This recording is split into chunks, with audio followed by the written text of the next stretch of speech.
Good day, Kavibal, and welcome to our Learn at Home Facebook Live. For the discussion today, the topic will be on design thinking in aligning curriculum and assessment. Before we begin, take note of the following reminders. Make sure you are registered to the webinar to have your e-certificate of participation. Visit certificate.vibalgroup.com to generate your proof of attendance. Share the video using hashtag LearnAs1PH as our official hashtag to our Vibal webinars. Experience learning, Kavibal! And now, to proceed with our webinar this evening, it is my pleasure to introduce to you our distinguished speaker today.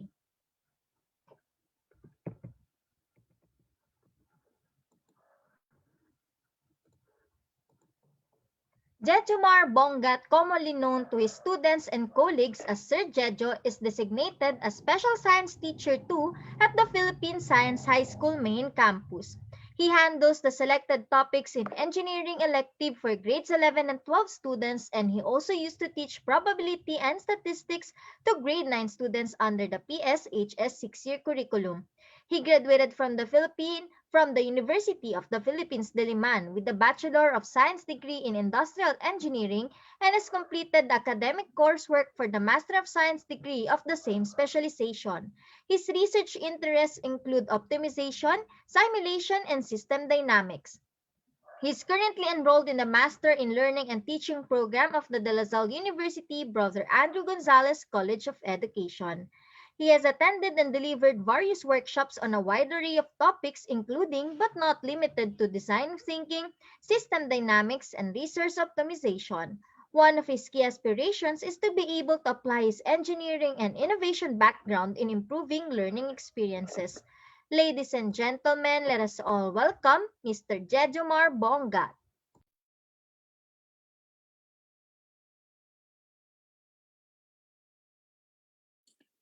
Hello po, magandang gabi po sa ating lahat at maraming salamat po sa Vibal for giving me yet another opportunity to share some knowledge and mostly experience even to fellow teachers all over the Philippines and maybe even all over the world. So, maraming salamat po talaga and thank you for helping me live out my advocacy and one of my missions in life. So, in line with this, welcome po sa ating ika-4 na webinar under the series entitled Enhancing Learning Experiences Through Design Thinking. So with this, I would like to start sharing my screen na po. So let me do that in a while. So ayan po. So this will be a relatively short webinar. I just have I think 11 slides. Pero I will focus more on examples or at least one central example which we can use to facilitate the discussion. But don't worry, if this is the first time you're attending any of my webinars hosted by Vibal for the past 4 weeks, I will still do a refresher of what design thinking is all about. So muli magandang gabi po sa ating lahat. I am Jejo Marbongat, but you can call me Sir Jejo or Jejo na lang kasi I'm pretty sure I'm more junior and most of my audience members are actually probably more experienced in the classroom than I am. So kaya gusto ko rin po sana na ma-share ito not to challenge the usual practices but to share whatever I can to encourage and foster a culture of innovation in education. So, kung ano man yung meron tayo, let's capitalize on this and shift our mindset to something that is more oriented towards innovation para mas magkaroon tayo ng opportunity na mag-grow as teachers and ma-improve natin yung learning experiences ng ating mga learners. May mga nagsasabi po na ang distance learning suddenly leveled out the playing field for all teachers, regardless of age, regardless of background, regardless of experience. Pero para sa akin, hindi naman dapat gano'n yung analogy. Hindi naman po kasi competition ang pagtuturo. Collaboration po ito, di ba? Dapat po nagtutulungan tayong lahat. Kung sino yung may skill sa ganito, sana na i-share niya sa mga kapwa guro para ma-pick up rin po at magamit ng ibang teachers. And this is why I hope to be able to share something yet again with you, my fellow teachers, as we go through this webinar tonight. So, ang background ko lang po, hindi ko na po nailagay sa slide na to. I took Industrial Engineering in UP Diliman and graduated last 2014. Actually, pati po yung master sinubukan ko.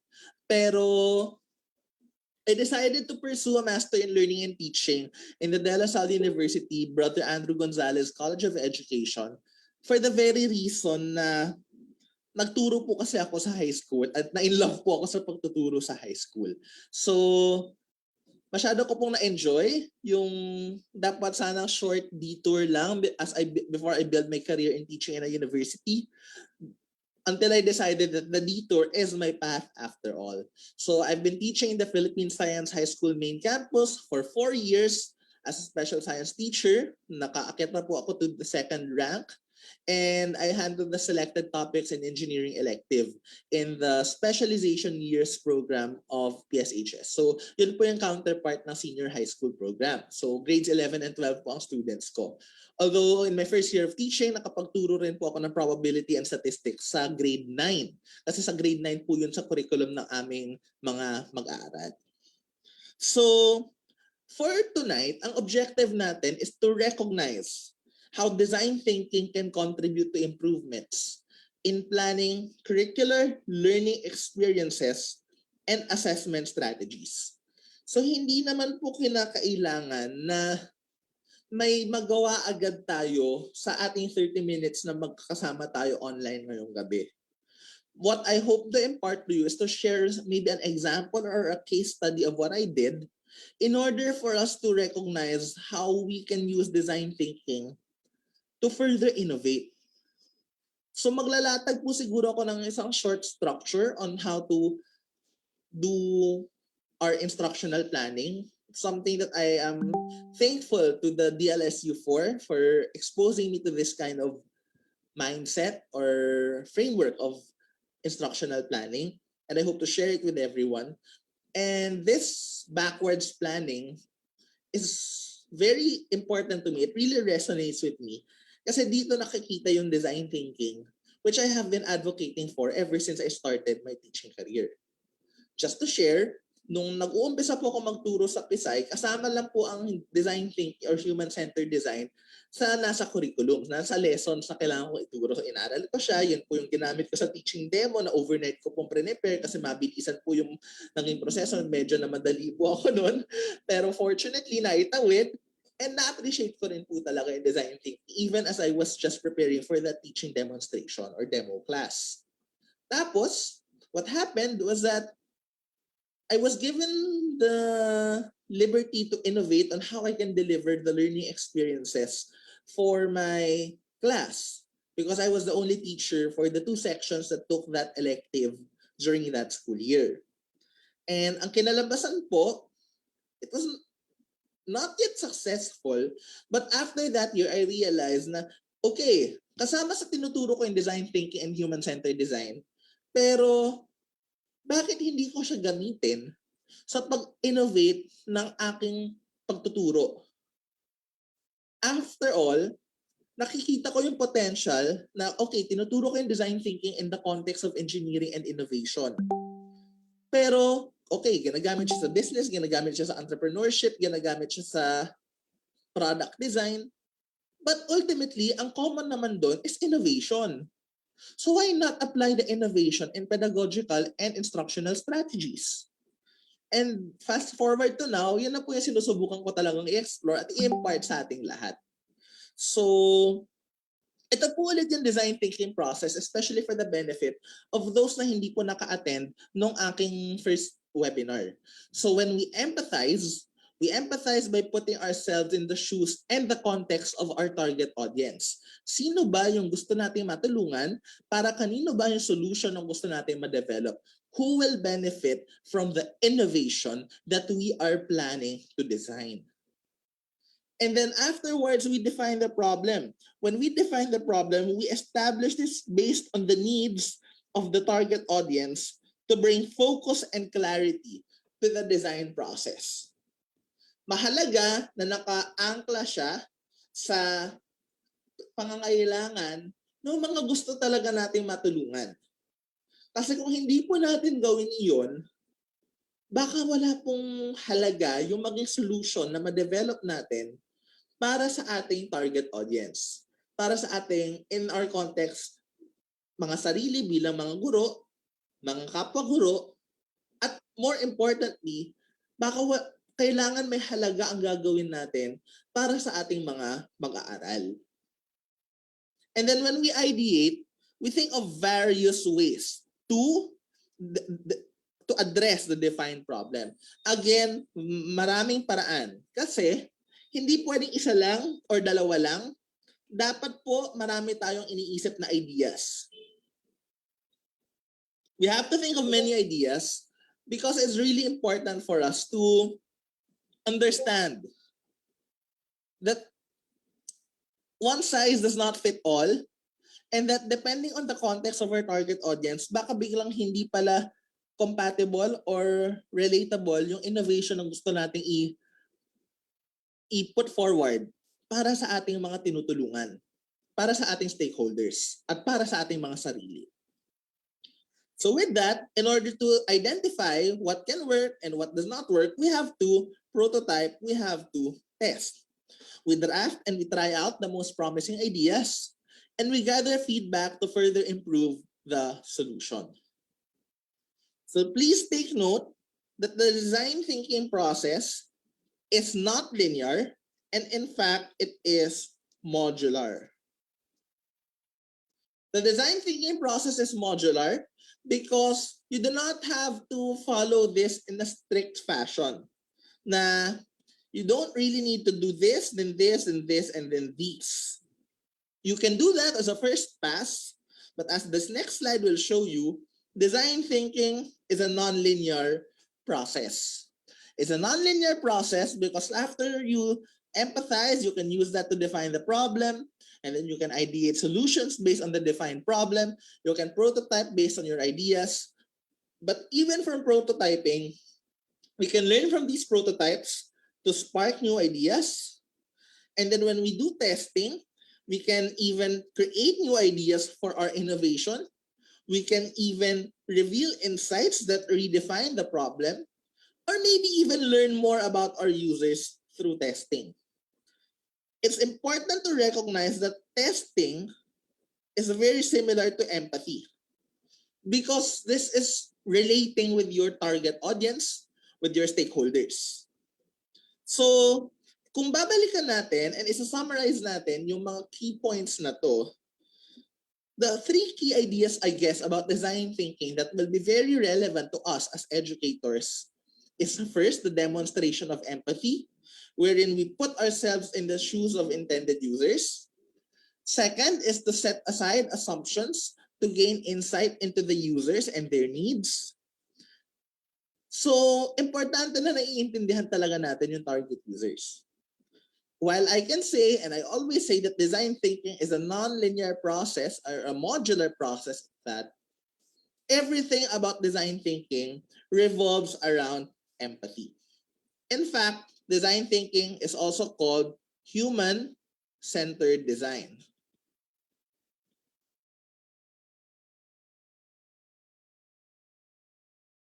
So design thinking is also called human-centered design kasi it revolves around the human. It revolves around the target audience. It revolves around the intended users. So apart from demonstrating empathy and focusing on the intended users, we should be able to define the problem clearly and clear in terms of two aspects. Our understanding of what needs to be addressed, and the needs and the wants of these intended users whom we are trying to design an innovation for. And finally, we don't disregard the steps of ideation, prototyping, and testing. In fact, those are very important so that we can solve the problem in an iterative fashion. We can develop ideas, prototypes, and test solutions, but make sure that these do not end the process. Because if I were to focus, iteration leads to improvements.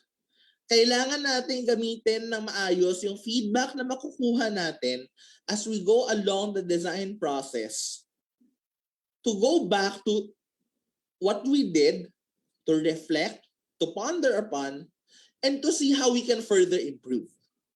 Hindi siya pwedeng one pass lang para maging meaningful. Kailangan iterative siya. We go through the process over and over again with the mindset called Kaizen. Or this is a Japanese word which is used to denote continuous improvement.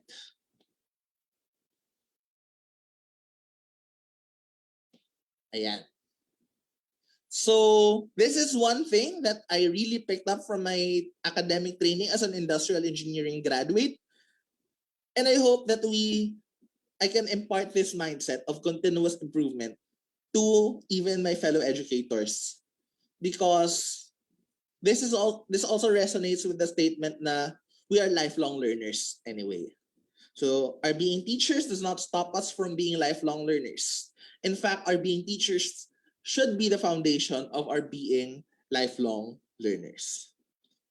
Okay, so if we continue, let us now go through the process of backwards design through the lens of unpacking curriculum standards. So maraming paraan to do backwards design, and learner-centered educational principles really advocate for backward design. But let's just focus on unpacking. So what we do is we look at the language of the learning competencies and we focus on the nouns and the verbs. So it is important for us to understand what the nouns are and what the verbs are. Sometimes even the adjectives, importante rin yan, as I will show in the example later. We develop student-friendly learning objectives, also known as indicators of learning success. And then we identify the evidence of mastery that we need in order to see if these students or learners demonstrate these indicators. Ito yung assessment. And finally, when we develop our instructional strategies, this is where we cluster the standards to the different units to be taught. So here's an example. This is grade 6 math, patterns and algebra. And this is a very critical point in their academic life as students. Yes, as students. Because this is where they will encounter symbols and letters probably for the first time. And this will be a lesson that they will carry along, a skill that they will need to practice throughout the rest of their academic lives. So with this, the standards say that the learner should be demonstrating understanding of sequences, informing rules, expressions, and equations. And the performance standard says that the learner is able to apply knowledge of sequences, expressions, and equations in mathematical problems and also in real-life situations. Notice that the verbs or the actions that the learner has to perform are highlighted in red. The nouns are highlighted in blue. And if we also put a note here, me and my co-author for this unpacking exercise also did a note for adjectives and adverbs, which we highlighted in green. So your learning competencies, ang galing yan sa DepEd curriculum standards. So the learner solves routine and non-routine problems involving different types of numerical expressions and equations. An example was even given in the document, such as 7 plus 9 is equal to blank plus 6. So we made an assumption because of unfortunately medyo unclear ng konti yung curriculum document that the expressions and the equations in this context are taken to be algebraic due to the nature of the example given in the curriculum guide. So this, by the way, this is not the first learning competency in this unit, but this is where the transition happens na papasok na talaga yung algebra. So what happens in the process of unpacking? You first have to be clear with the learning competencies. You have to understand what the learning competencies are. And then you have to be able to express these in the language of the learner. It's important for this to be expressed in the language of the learner because it is important for the learners to take ownership over these learning competencies. While there can be some learners who can understand and make meaning out of the learning competencies straight off the DepEd document, maybe those few learners, I suppose, might not even have a full appreciation of it. So it's not just about meaning that they can make of. It's also appreciation for what it means to them so that they can take full ownership over it. And it is important for the learner to take full ownership over these learning success indicators because they can self-regulate, they can monitor their progress. So this can actually act as if it were a checklist na instead of saying lang na the learner can solve routine and non-routine problems involving different types of numerical expressions and equations, you can break it down for the learner. Pwede mo siyang himayin para sa learner. Kasi kung sasabihin mo tong learning competency diretso sa learner, especially ito, grade 6, parang mahirap ma-process ng isang grade 6 learner itong buong paragraph na to.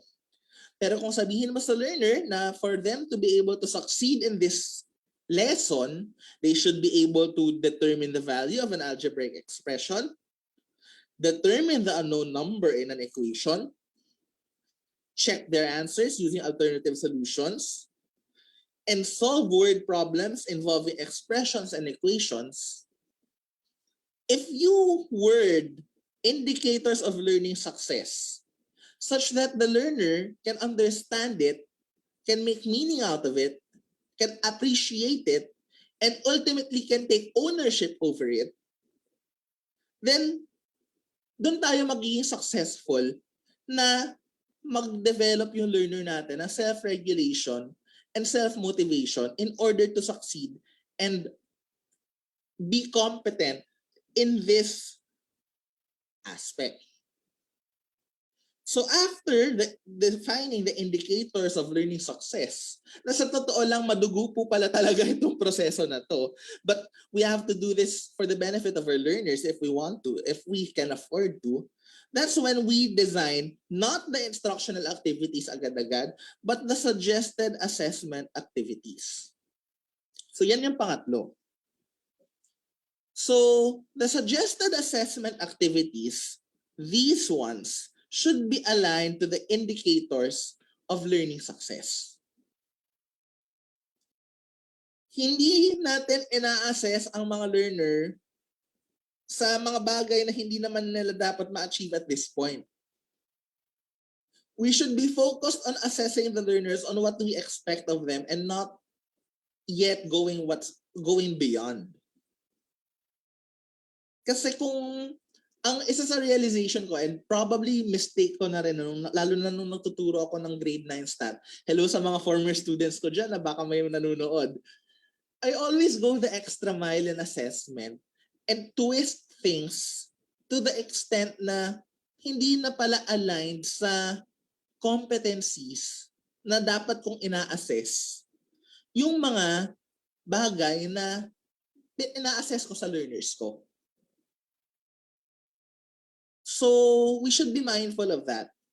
Kaya we should anchor the assessment activities to these indicators. Because if we anchor the assessment activities to the indicators and the indicators are anchored to the learning competencies themselves, may alignment tayo. Kaya huli rin yung instructional activities. That's our last. Because you're going also to anchor the instructional activities to the indicators of learning success, as well as to these learning competencies. You might say, and there are possibilities, I would have to acknowledge that the instructional activities might end up teaching the test or teaching the assessment instead of teaching the competency itself. But that's something we should be mindful of. we should be able to align the instructional activities to the assessment activities still, but not necessarily teach the test. We should align this instructional activity to the assessment activity so that the students have a clear idea of what they will be measured upon. And because if it is clear to them what they will be measured on, it is clear to them what is expected of them. Now, the question of higher order thinking skills comes into play. Definitely, we want our learners to demonstrate higher order thinking skills. Sino ba naman na teacher ang ayaw na mangyari yon? Pero at the same time, we should just make sure na aligned lahat. And then we can build upon this. So this is another example. So yung creation of routine and non-routine problems, this is continuing from the previous slide. Pero ganun din yung principle. You start here, translate it into an indicator, you plan assessment, you plan instruction. Now, if we're going back to the first example I showed, this is how we are going to map the design thinking process. We start by understanding the standards and the competencies, but then we empathize with the learner. Hindi pwede na ipipilit natin ito sa ating mga learners. We have to empathize with the learner and understand how they can take ownership over these competencies. So that is how we are going to end up defining the goals and objectives.